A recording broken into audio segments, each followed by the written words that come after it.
ಇನ್ನು ದೇಶದ ಪ್ರಮುಖ ಧಾರ್ಮಿಕ ಸ್ಥಳಗಳಲ್ಲಿ ಬಿಗಿ ಭದ್ರತೆಯನ್ನು ಕೈಗೊಳ್ಳಲಾಗ್ತಾ ಇದೆ. ಒಡಿಶಾದ ಪುರಿ ಜಗನ್ನಾಥ ದೇಗುಲಕ್ಕೆ NSG ಕಮಾಂಡೋ ಭೇಟಿ ಕೊಟ್ಟಿದ್ದಾರೆ. ಪುರಿ ದೇಗುಲದ ಭದ್ರತೆಯನ್ನು ಪರಿಶೀಲಿಸಿದ್ದಾರೆ NSG ಕಮಾಂಡೋ.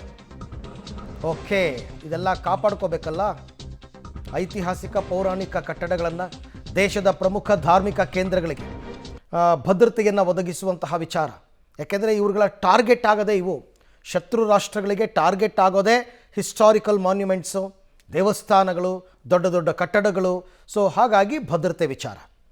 ಈ ಬಗ್ಗೆ ಕೂಡ ಮತ್ತಷ್ಟು ಮಾಹಿತಿ ನನ್ನ ಕೊಲೀಗ್ ಪವಿತ್ರ ಅವರಿಂದ ಪಡ್ಕೊಳ್ಳೋಣ. ಪವಿತ್ರ, ಈಗ ಈ ರೀತಿ ಕಟ್ಟಡಗಳನ್ನು ಕಾಪಾಡಿಕೊಳ್ಳುವಂಥದ್ದು, ದೇವಸ್ಥಾನಗಳನ್ನು ಕಾಪಾಡಿಕೊಳ್ತಕ್ಕಂಥದ್ದು, ಇದೆಲ್ಲ ಎಲ್ಲ ರಾಜ್ಯಗಳಲ್ಲೂ ಲಿಸ್ಟ್ ಔಟ್ ಆಗಿದೆಯಾ? ಅಲ್ಲಿಗೇನಾದರೂ ವಿಶೇಷವಾದಂತಹ ಸೆಕ್ಯೂರಿಟಿ ಕಲ್ಪಿಸ್ತಾರಾ, ಹೇಗೆ ಅಂತ?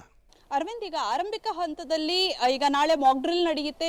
ಜೊತೆಗೆ ಎಲ್ಲ ಪ್ರಮುಖ ಧಾರ್ಮಿಕ ಕೇಂದ್ರ ಸೇರಿದಂತೆ ದೇಶದ ಪ್ರಮುಖ ಭಾಗಗಳಲ್ಲಿ ಭದ್ರತೆಯನ್ನ ಸಹಜವಾಗಿ ಹೆಚ್ಚು ಮಾಡಿಕೊಳ್ಳಲಾಗ್ತಾ ಇದೆ. ಅದರಲ್ಲೂ ಕೂಡ ಪಹಲ್ಗಾಮ್ನಲ್ಲಿ ನಡೆದಿರುವಂತದ್ದು ನೀನು ಹಿಂದೂನಾ ಅಂತ ಕೇಳಿಯ ಕೃತ್ಯವನ್ನ ನಡೆದಿರುವಂತದ್ದು. ಹಾಗಾಗಿ ಧಾರ್ಮಿಕ ಕ್ಷೇತ್ರಗಳು, ಹಿಂದೂಗಳಿಗೆ ಸಂಬಂಧಪಟ್ಟಂತಹ ಧಾರ್ಮಿಕ ಕ್ಷೇತ್ರಗಳೇನಿದಾವೆ ಅದಕ್ಕೆ ಹೆಚ್ಚಿನ ಭದ್ರತೆಯನ್ನ ಕೊಡುವಂತಹ ಕೆಲಸವನ್ನ ಮಾಡ್ತಾ ಇದ್ದಾರೆ. ಈಗ 4 NSG ಕಮಾಂಡೋಗಳು ಬಂದು ಅಲ್ಲಿ ಪುರಿ ಜಗನ್ನಾಥ ದೇಗುಲದಲ್ಲಿ ಭದ್ರತೆಯ ವ್ಯವಸ್ಥೆ ಹೇಗೆ, ಎಷ್ಟು ಜನ ಭದ್ರತೆಯ ಕೆಲಸಕ್ಕೆ ನಿಯೋಜನೆಗೊಂಡಿದ್ದಾರೆ, ಎಲ್ಲಾ ಮಾಹಿತಿಯನ್ನ ಕಲೆ ಹಾಕಿದ್ದಾರೆ. ಇದು ರೊಟೀನ್ ಭದ್ರತೆಯ ಪರಿಶೀಲನೆ ಅಂತ ಹೇಳಲಾಗ್ತಾ ಇದ್ರು ಕೂಡ ಈಗ ಯುದ್ಧದ ಭೀತಿ ಇರೋದ್ರಿಂದ ಇದು ಒಂದು ಹಂತದಲ್ಲಿ ವಿಶೇಷವಾಗಿರುವಂತಹ ಭದ್ರತೆಯ ಪರಿಶೀಲನೆ ಅಂತಾನೆ ಹೇಳ್ಬೋದು. ಹಾಗಾಗಿ ದೇಶದ ಬೇರೆ ಬೇರೆ ಭಾಗಗಳಲ್ಲೂ ಕೂಡ ಇದು ರೊಟೀನ್ ಭದ್ರತಾ ಪರಿಶೀಲನೆಯೂ ಕೂಡ ನಡೀತಾ ಇದೆ. ಸೊ ಪ್ರಮುಖವಾಗಿ ಹೆಚ್ಚು ಜನಜಂಗುಳಿ ಸೇರುವಂತಹ, ಜೊತೆಗೆ ಧಾರ್ಮಿಕ ಪ್ರಾಶಸ್ತ್ಯ ಇರುವಂತಹ ಜಾಗಗಳಿಗೆ ಭದ್ರತೆಯನ್ನ ಹೆಚ್ಚು ಮಾಡುವಂತದ್ದು, ಜೊತೆಗೆ NSG ಕಮಾಂಡೋಗಳ ಮೂಲಕ ಭದ್ರತೆಯ ಪರಿಶೀಲನೆಯನ್ನು ಮಾಡುವಂತಹ ಕೆಲಸ ಈಗ ಆರಂಭ ಆಗ್ತಾ ಇದೆ. ಅರವಿಂದ್, ರೈಟ್, ಥ್ಯಾಂಕ್ ಯು ಪವಿತ್ರ, ತಮ್ಮೆಲ್ಲ ಮಾಹಿತಿಗಾಗಿ ಧನ್ಯವಾದ. ಇದೆಲ್ಲವನ್ನ ನೋಡ್ತಾ ಇದ್ರೆ